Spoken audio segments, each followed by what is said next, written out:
It's easy to be self-regulating when you're sitting on a pond, right? It's calm. But what happens when you get out in the middle of the ocean and the waves start going and emotions start going and things don't go the right way? What are you going to do to get to a place where you can get leveled out and make smart, educated decisions? And so we're going to talk about that a little bit and give you guys some tools and explain to you the importance of it. Though leadership and how we interact with people is external, the game for making sure that we are most effective happens internally. Mm-hmm. It is the internal work, the willingness to be honest with ourselves, the willingness to check ourselves, the willingness to give permission of other people to be honest with us, to reveal the truth about us so that we are able, in kind, understanding the truth about ourselves and being able to put the work in to work on that inside game, to work on those things, because it is truly being on the plane, something happens, mask drops down. I got to put my mask on first before I'm responsible for helping somebody else put their mask on. That, for me, is the biggest part of emotional. You can be a leader, but a leader is a developed set of skills. It's a developed set. State of mind, state of mind, state of mind, state of mind, state of mind.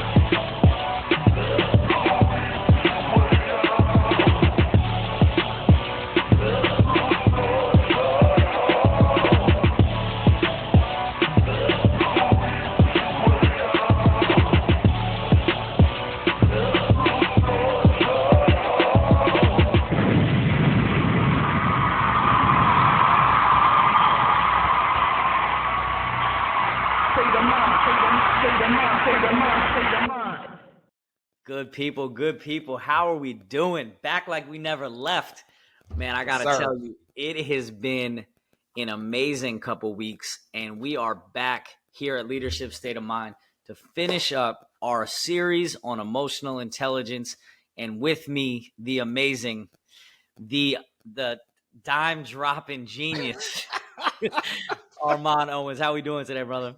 Doing lovely out here in the land of the rising sun, brother. I can't complain, man. It's man, this is the level, the energy that's out here. I love it out here in Japan, man. I love that you're loving the energy out there, and I am also loving the vibe out in Hawaii, just enjoying the sun. Hard to be in a bad mood out here. Hard to be in a bad mood when me and you are linking up, talking about what we love, getting people involved in Leadership State of Mind. So it's another great topic. And, man, I'm ready to get into it, man. No doubt. All right, so this week we are talking about self-regulation. So, like we've done on the rest of them, I'm going to kind of go through the definition real quick, and we'll kind of get started. So, in addition to being aware of your own emotions and the impact you have on others, emotional intelligence requires you to be able to regulate and manage your own emotions. Those who are skilled in self-regulation tend to be flexible and adapt well to change. They are also good at managing conflict and diffusing tense or difficult situations. People with strong self-regulation skills also tend to be high in consciousness. All right. So, there's a reason why we ended with self-regulation, right? So, when you hear self-regulation, man, like, why do you think it's so important for leaders and people in general in these management positions? Yeah, man. As soon as I hear self-regulation, I instantly go to a place of failure, right? A moment of failure, because that failure could have very well cost me my job. Luckily, I had people around me that helped me in that instance.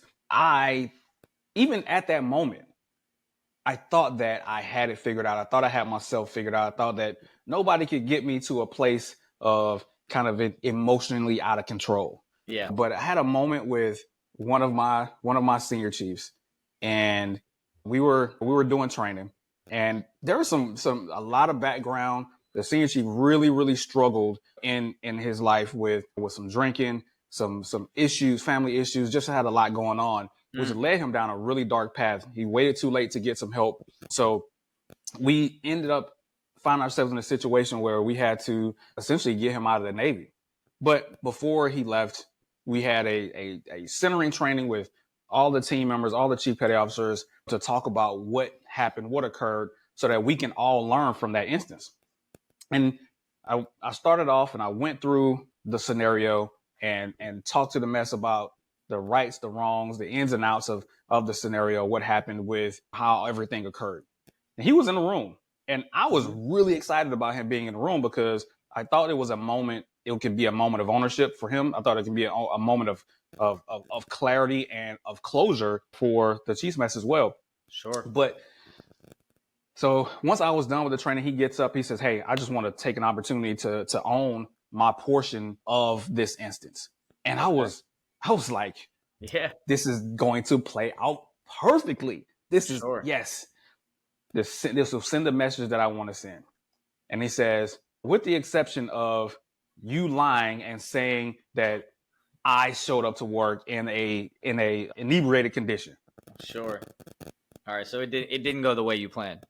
It did not go the way that I planned by any stretch of the imagination.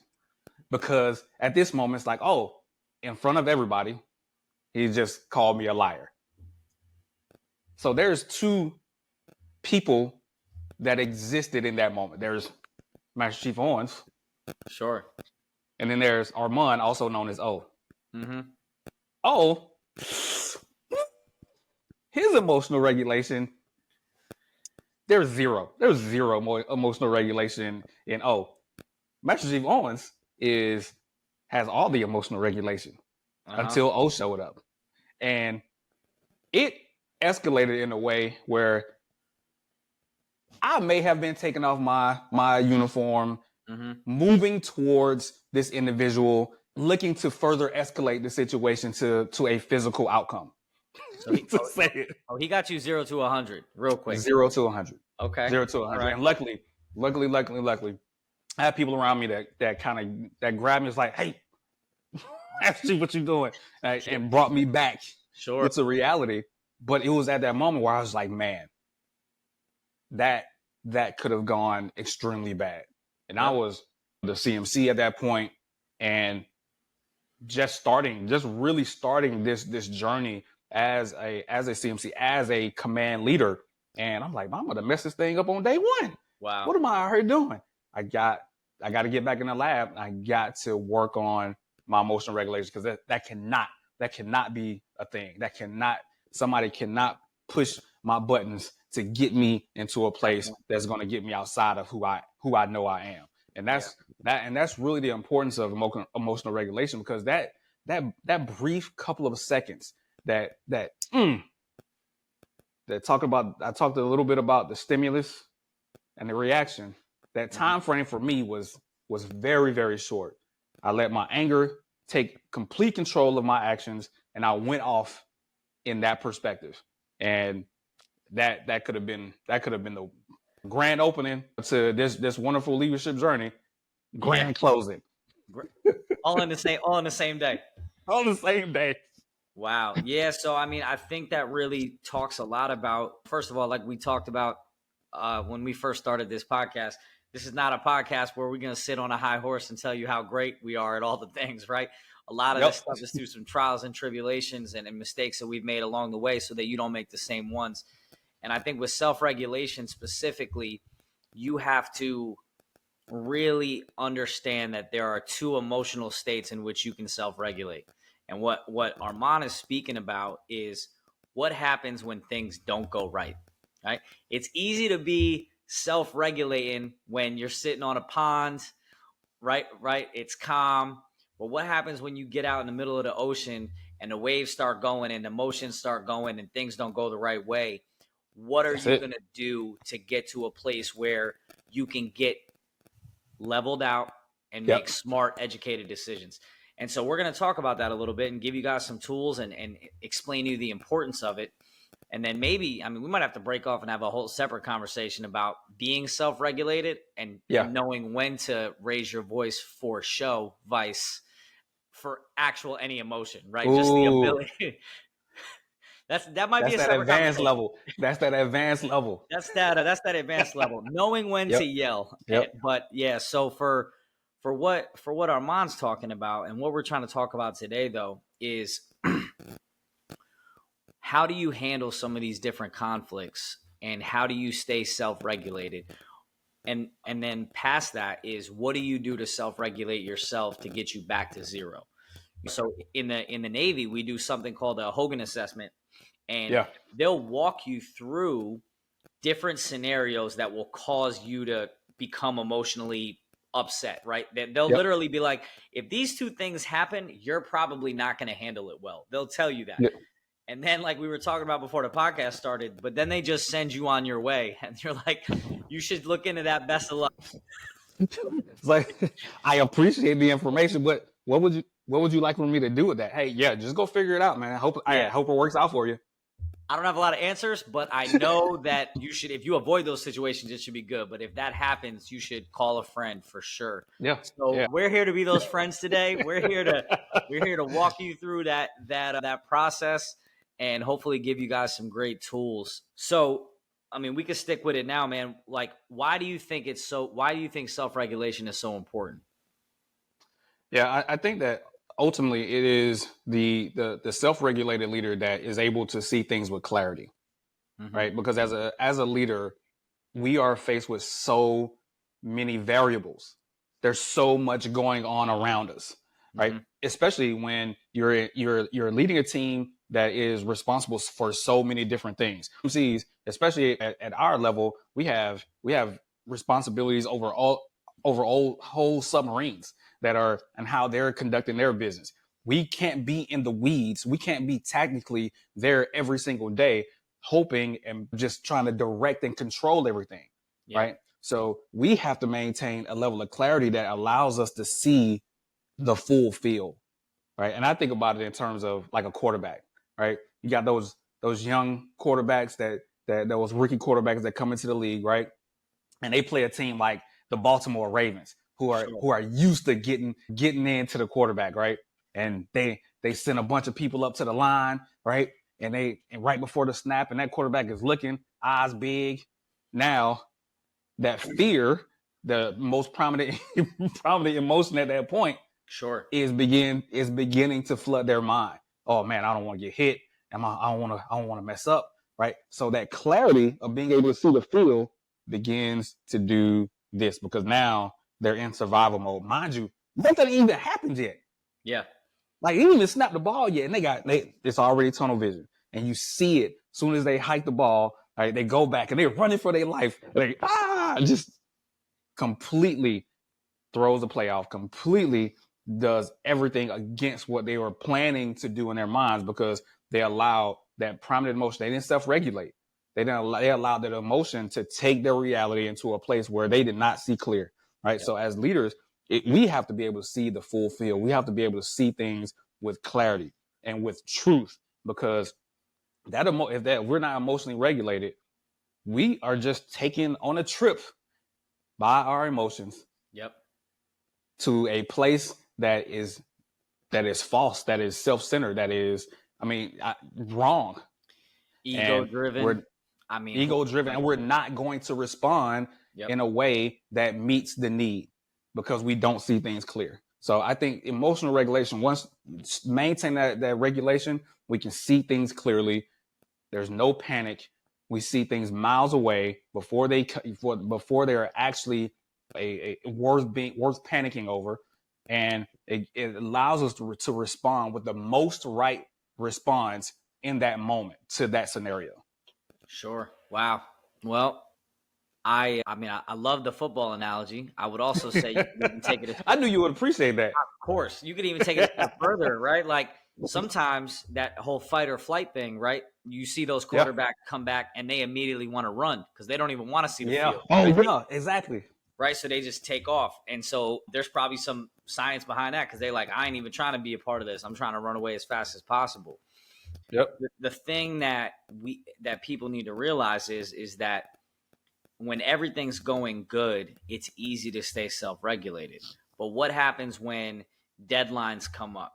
What happens when a manager is not doing his job and not holding up his end of the bargain for that department? What happens when now your boss is upset with how this department's operating, and now you need to be the middleman in this conversation, right? If you sit down an employee and talk to them about what they're not doing, that is not always a comfortable conversation, right? Yeah. And Yeah. their response, if you, I'm gonna go back to Don Miguel, I'm gonna reference him all the time, right? If you take those comments personal, if you make assumptions on them, now you're attacking their ego or their persona, who they are as a person. They're gonna respond in a way that is not. They're gonna have some emotion behind it, right? Because you're attacking. Yeah, they're gonna want to protect themselves. Yeah, they're gonna want to protect themselves, and you're attacking them. So you can't allow those conflicts to change your headspace, right? You have to be calm and collected and be able to not take things personal, because no one, I really believe that no one wakes up and says, I want to do a bad job, right? Yeah. I don't feel like people wake up and say, I'd really like to let my department down today, right? Like I can't believe that. Are there people that might not be motivated about their job? Are there things that, sure, but no one wakes up and feels that way. So if this person's failing and now they feel attacked, even if you handle it the right way, right? If someone tells you you're not doing a good job, no matter how nice you say it, they're going to feel attacked, right? That's it. And so when they feel attacked, they're going to respond. And your ability in that conflict to be able to take a step back and be like, hey, listen, I understand what you're saying. I'm not coming at you from a place of anger. I'm coming at you with a place that I want to help, and I want to help you get better, and I want to help us get through this. And then join them as like, hey, we need to get better at this. Like, yes, I feel I want to let you know that I haven't been paying enough attention to what you needed, and I want to understand what your problems are, so that way together we can fix this problem, right? Because if you fail, we fail. And I don't want to see you fail. Maybe you brought this person out of the company, or you were part of the hiring process, or whatever, right? Now you have this person, you have to come down to his level as far as like making sure that he understands that it's not all on him, and that you very well should take some ownership in their inability to do whatever. And then maybe that can, if you take that mindset into it and you're able to stay self-regulated and not get too high or too low, then now you can deliver an adequate way for both of you to get better together and make the team better.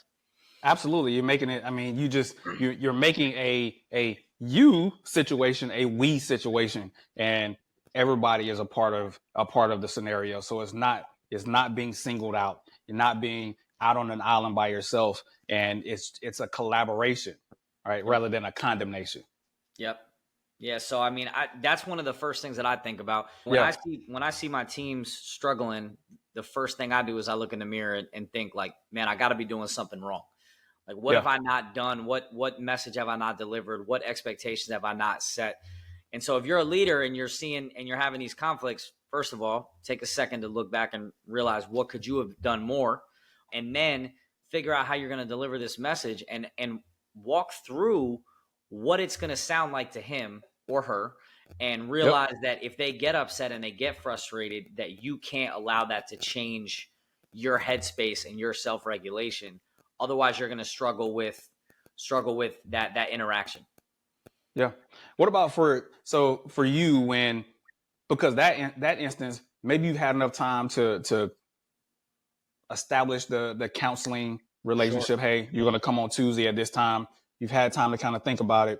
You've had time to think about, hey, this may go wrong, and this is how I want to set this scenario up. But sometimes the waves come out of nowhere. Sure. Right. And you kind of got to respond. You kind of got to respond in real time. Right. Mm-hmm. How do you navigate those waters?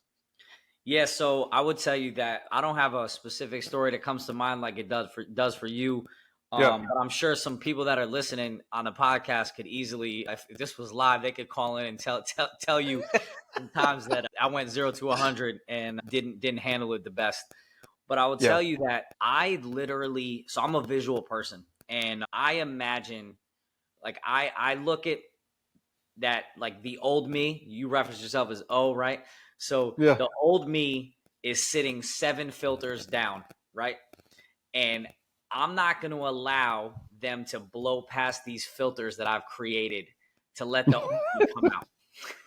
Right. No And so doubt. No I will doubt. sometimes, we've talked about self-talk on this show, right? Where you can self-talk yourself into, hey, I'm going to do this. I'm going to motivate yourself through self-talk. All that stuff is real. Well, you can also walk yourself off ledges through self-talk. And so I will tell you, I have some conversations with myself. Like sometimes the self-talk is like in your head. You're like, a couple years ago, if this person would have responded like that, I would have flipped the desk or maybe come off the handle. But they are not going to affect me today. Like it's almost like you can just take a step back and be like, that would have affected me a couple of years ago, but not today. So one of them is definitely self-talk. Like I'll just be like, hey, you're in this role. You can't go down to their level and match their emotions, right? We've talked about that before, man. Like sometimes when people come in really hot, the most important thing you could do is have no emotion at all, right? Because if you match their emotion, then they're going to match your emotion, and then it's going to go like this. But if they come in and they're very upset and you just are like, oh, man, I'm sorry you feel that way, and just like calm it down. So I would say step one is like self-talk. Like, I'm not going to let this person get me spun up. The next step is like, what do I need to do to bring them down from their emotional state and get them to a place where they're in receive mode, right? Because at the end of the day, that's what you want. You want them to come down off this emotional feeling that they have, whether they feel slighted or upset or frustrated, and put them in a place where they're in receive mode and you guys can leave that conversation in a better place, moving in the right direction. Absolutely. Now, there's also the long dramatic pause. Like people have come and said some things to me before where I might self-talk myself into like, I don't care today. Like if he says one more word, if this person says one more thing to me, I'm not one more thing. I'm not gonna let it. So in those moments, it might just be like I'm sitting there in silence and I'm just really just like walking myself through like, how am I gonna respond to this without losing myself in the moment, right?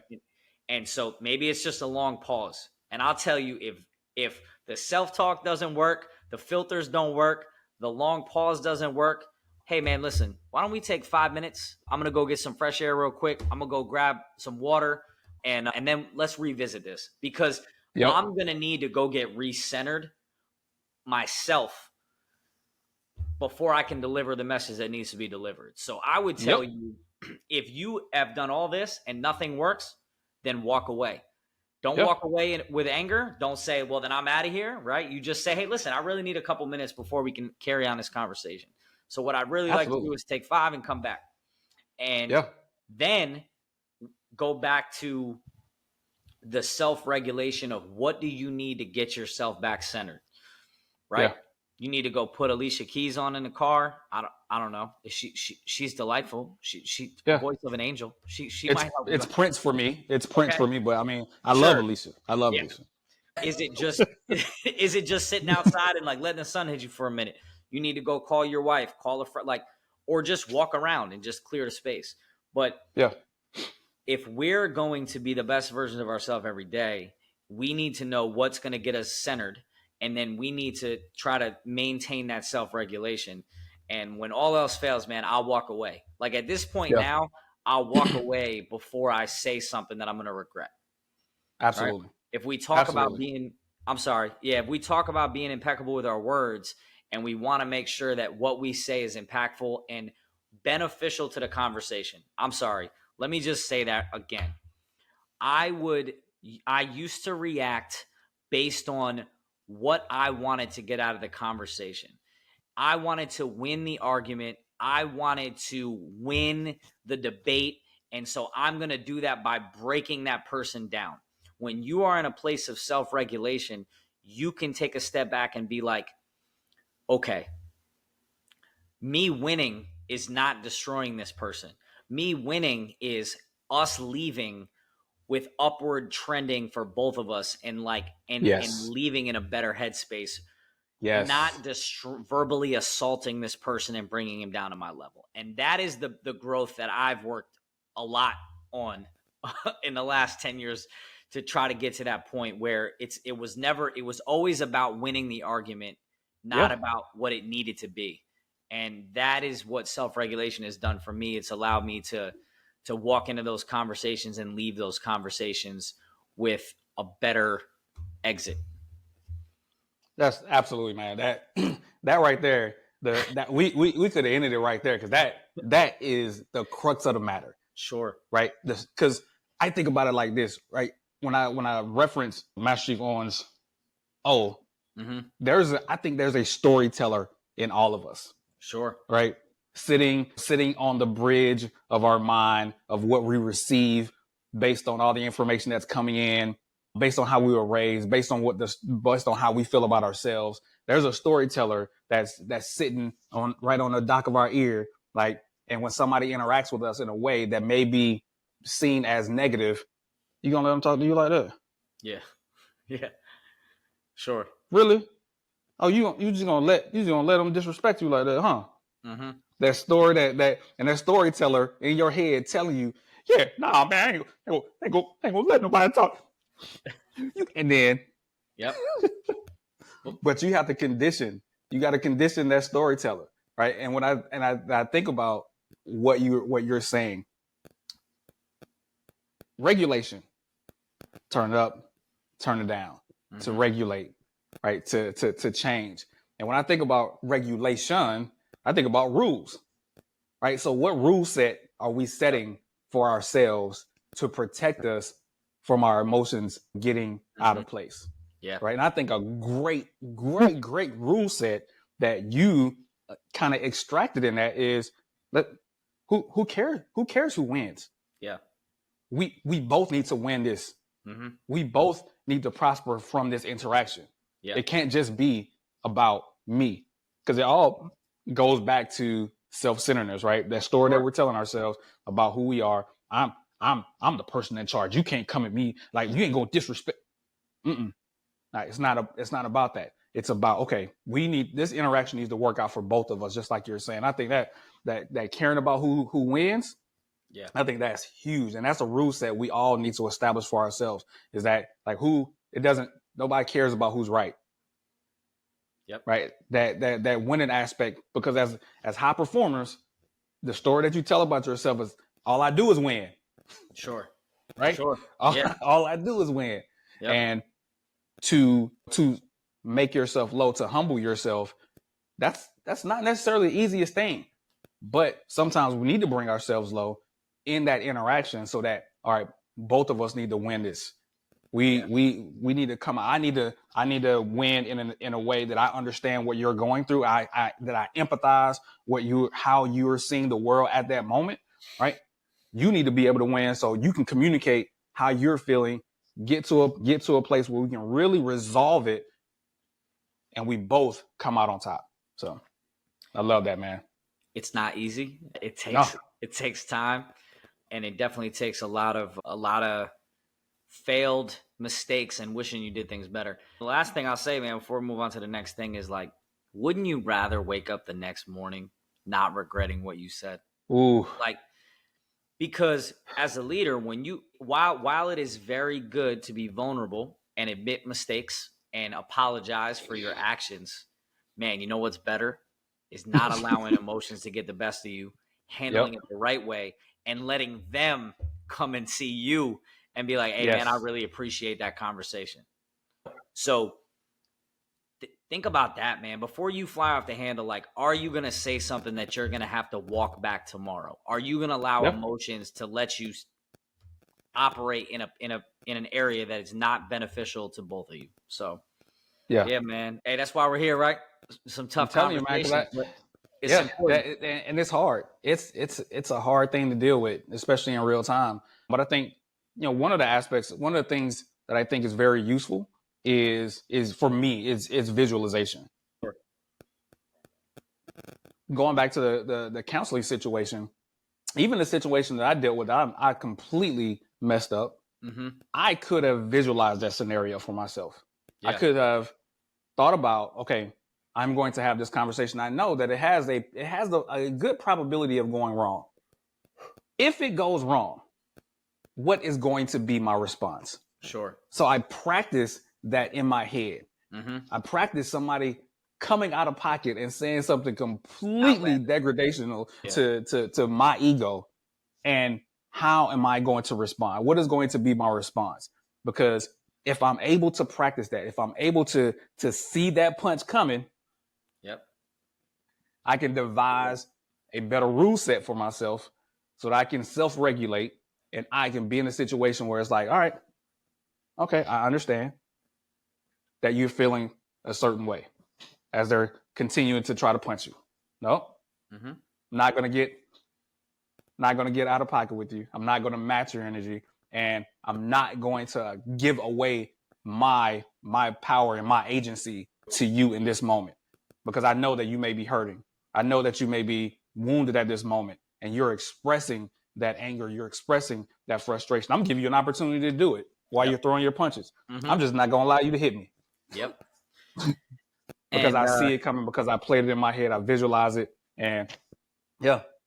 Yeah, so now the most important thing that we like to talk about here at Leadership State of Mind is rarely does becoming a leader make you a better person, but becoming a better person will make you a better leader. So to Facts. all the husbands and spouses in the room, this is applicable. This self-regulation is not limited to work. And if you want to know who can get you off your game the fastest, it is the one and only spouse that knows exactly what button to push and what to do to get you all the training in the world, all the books, everything you go through, that your spouse can, boom, put you there. Yes. Right? So this applies at home, man. Don't allow that there's no difference, right? Your spouse obviously loves you, cares for you, wants what's best for you, but they're having a bad day. Something's wrong with them. Don't match that energy. Don't match it. Hey, babe, something must have happened. What do you need? How can I help? Right? But if you decide to put the fists up, we ain't got enough time for the show for that, right? But you know what comes with that, right? Because that is a longer problem and a longer issue. So just remember that self-regulation is not limited to, we want great leadership, but we want great people. We want great spouses, great brothers, great sisters. And so, when you're having these conflicts, man, it's not limited to work. So definitely remember, which brings us to what I really want to get into with you next, is like, what are the things that you do to self-regulate when you feel like you're off, right? So we're talking about how to handle conflict and self-regulate in the moment. But what happens like when you're tired, when you feel like maybe like when you don't feel like you're your best self? How do you self-regulate, and what are some things and tools you can give to people to make them be self-aware that they need that self-regulation? Absolutely. So I would tell you, the people that I have the privilege of leading, I let them know. I do my best to be as honest and as transparent with my team as I can. If I had a bad night where just didn't sleep, sometimes you just don't sleep well. Sometimes you don't get the necessary rest that you need to fully recharge, right? Mm-hmm. But the work never stops, so you have to keep showing up. But there's no reason why you can't be open and honest with your team and let them know, hey, this is what I'm dealing with right now. Yeah. I would tell a unique aspect for me is that, so I'm hypoglycemic, so I have to eat, or my emotions, also known as hangry, my emotions have a way of taking hold of me. And I remember when I showed up to my first submarine, I talked to my chiefs. I was like, hey, look, just so you know, if I don't eat, and I will get so focused on something, locked in on something, and hours and hours and hours goes by, and I will not have eaten anything, and I'll get hangry. And I let my team know. I was like, hey, this is a blind spot for me sometimes when I get engaged in things. Yeah. So I just was honest with them, let them know, hey, I was just like, if I'm being unreasonable, there's probably a 97.3% chance that I haven't eaten anything. I like that. Yeah. So I mean, and I think so. What you're getting at is being vulnerable, right? Telling your team things aren't going good, being transparent. I'll tell you, today is the start of a long-awaited vacation for me. I have been Nice. moved to Hawaii. There was a lot of stuff going on at work and just didn't feel like it was the right time to get time off. And we got to a nice little spot where I can take some days. But I have been very open with my team, like, hey, man, like, I'm tired. Like, I Yeah. feel a little emotional drained, and I need to recover, and I need to self-regulate and get back to that good place. And I was listening to this book, Culture Code, and he talked about this. It was this tweet that went like viral and got like millions of views. And it was like this lady essentially was like, hey, she put a mess email up, like when you're out of office, like an out of office email.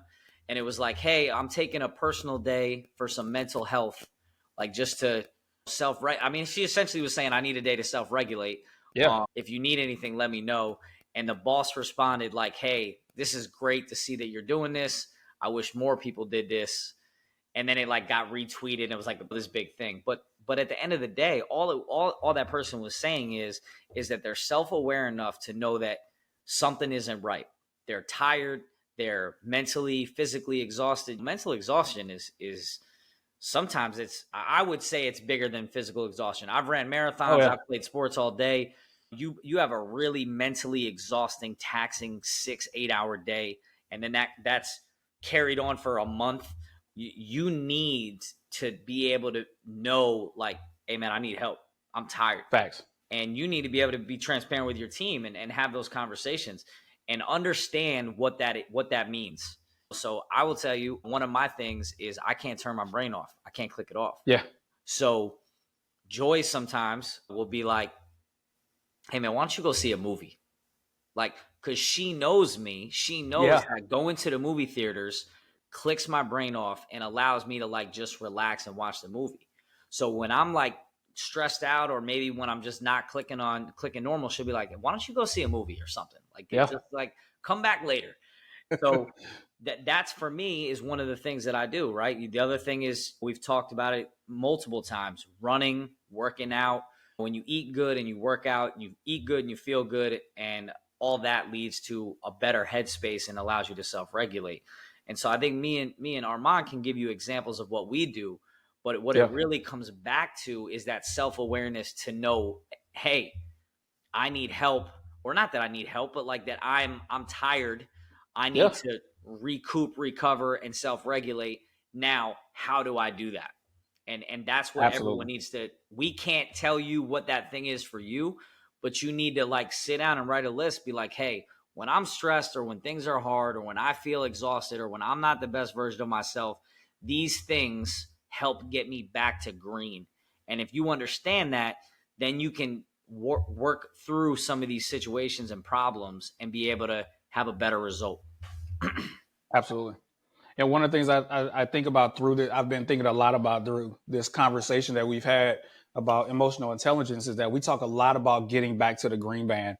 And one of the unique aspects of most of the like leadership books and curriculum that's out there, a lot of the stuff is from a horizontal standpoint, meaning that here is a tool to be a more effective leader, right? Mm-hmm. But very rarely are we having a because those things are very easily implementable while you're in the green band, right? Mm-hmm. Yep. But it's when you're outside of the green band, because leadership is messy. Sure. You are going to experience a lot of times where you're not in the green band. So how are you going to handle yourself? How are you going to deal with yourself so that you can give the best version of yourself at that moment to your people, right? Mm-hmm. So because it's not just about the gathering of tools, the gathering of this leadership style or this thing or this new thing of the month.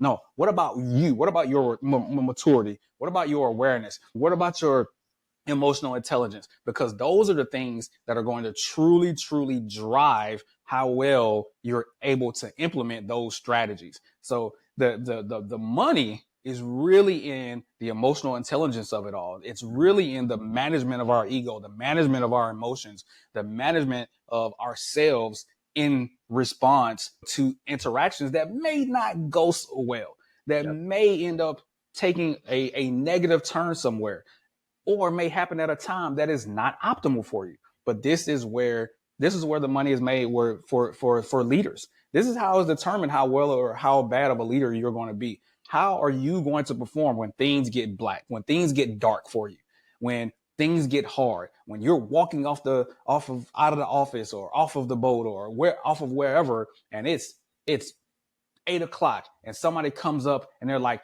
hey, you blah, blah, blah, blah, blah, blah, blah, blah, blah, blah, and they dump all over you. How do you handle that moment? Yeah. Because that's when it happens, when you're not ready for it, right? That analogy that Tony used in the outset about the waves and the winds, and listen, everything is nice pier side. Sure. Yeah. Everything is great pier side. Mm-hmm. But this job is done at sea. This job is done amidst the waves, amidst the storms, amidst the clouds, amidst the rain, when things aren't going well. How do you respond? And these tools that we've been talking about, that's how you deal with it. That's how you handle it. And self-regulation is just another tenet, another pillar in this structure, this foundation that we're helping to build, that we've had to rebuild over time for ourselves through failures and through wins and through failures again, but communicating these things to you so that hopefully you don't have to go through some of the failures that we did. Yeah, please learn from these mistakes. Makes it significantly easier on the back end for you. So telling you. So listen, when we're talking about self-regulation, what are some things you can do to create a culture at your organization where self-regulation is known, right? What are some tools and things we can do? Because I think knowing how to handle it yourself is great, but how as a leader can you create a culture where everyone is aware of that self-regulation? Yeah, I think it's important to have constant conversations with your team about it, right? So there's a myriad of books that are out there that talk about self-regulation, right? We've highlighted one with regards to the emotional intelligence from Daniel Goleman. Mm-hmm. There's a myriad of things that are out there with self-regulation. Verbal judo is one of those things as well, sure. Yep. Right? Crucial Conversations. There's another book that's out there. But utilizing some of these tools to have these conversations and communicate to your team why it's so important, right? And that exists for your peers at your organization, those that may be direct reports, and even under them. Because if everybody has an understanding of how we're supposed to be carrying ourselves and how we're supposed to be regulating ourselves, then you raise the emotional intelligence quotient, the emotional intelligence of that organization, not just the individual. Yeah. Love it. Yeah. So, I mean, first thing is, if no one knows what emotional intelligence is, teach them, right? Have some training, bring in some outside entities, right? There's plenty of tools available to teach emotional intelligence on a high level. Then having those open dialogues and conversations will also build that emotional intelligence. And then I think you need to actually do what you say that you're doing, right? Like, yep. It really works if you're an actual person that shows these characteristics, that self-regulates, that admits to the team, that's vulnerable, that is self-aware, that kind of like encompasses the things that you're talking about. Because if you talk about self-regulation and then you flying off the handle every 5 minutes, you're not going to get the following or the response that you want to get, right? So you can't just talk about it, you got to be about it. So I think if you do all of those things, you can create that culture at that organization and really get more people aware of that need. There's nothing better than seeing like people, hey, I'm going to go for a run at lunch today. Like, or you know what I mean? Like just doing something that makes them feel like, hey, this is what I need to recenter. So really important. I don't know, man. I think we've really hit on a lot for self-regulation. I want to know as we wrap this series up, and we've talked about now, we've walked through emotional intelligence. We've talked about self-awareness, self-regulation, motivation, social skills, empathy, motivation. I think I said that one. Yep. Right? We've talked about all these. How do you kind of wrap this up? What do you want to say to everyone at Leadership State of Mind? That's the most, I don't know, what's your overall, like, how you going to put a bow on it? I think the crux of emotional intelligence is this. Though leadership and how we interact with people is external, the game for making sure that we are most effective happens internally. Mm-hmm. It is the internal work, the willingness to be honest with ourselves, the willingness to check ourselves, the willingness to give permission of other people to be honest with us, to reveal the truth about us, so that we are able, in kind, understanding the truth about ourselves and being able to put the work in to work on that inside game, to work on those things, because it is truly being on the plane, something happens, mask drops down. I got to put my mask on first before I'm responsible for helping somebody else put their mask on. That for me is the biggest part of emotional intelligence. I gotta do the work within and commit myself to that work within to be able to be the best version I can for everybody else that I have the privilege of leading. That was great. I like that a lot. I was thinking about what I was going to say to follow that up, and I really don't want to. I think I just wanted to I just wanted to end the podcast on that. So no, man, that was great. In all of these situations, what O is getting at, and what I'll continue to just kind of make sure everyone understands is that if we're going to do the work to become better versions of ourselves, and we're going to put the energy into looking at situations that, what could I do better? What could I do differently? If we take that inward look, that glance inward and look in the mirror, all you see on the other end is your ability to increase your emotional intelligence, right? But it's got to start with you. And that's what he's getting at. And I agree, I couldn't agree more, right? If you are able to be self-aware of who you are, know what you need to do to self-regulate to get you back to an emotional state, then once you know those things, you're able to know what motivates you. You're able to then figure out how to motivate others. And all of the key components of emotional intelligence come together. You're able to have empathy. Why? Because you understand what people are going through, because you're taking the time to learn. So great series, phenomenal. Hopefully you guys have gotten a lot from it, a lot of different books, a lot of different references, a lot of different tools. And yeah, man, hey, I appreciate the great stories and all the things that's come with it, man. It's been a fun journey. I really enjoyed it. No doubt. I can't wait to let everybody know what the next series is going to be. So yeah, I like that, man. All right, man. Leadership State of Mind. Please continue to like, share, follow us on YouTube, Spotify. Go find us. Tell your friends about us, and keep coming back, man. I appreciate y'all. Y'all have a blessed night, great weekend, and talk to y'all soon. Peace. You can be a leader, but a leader is a developed set of skills. It's a developed set. State of mind.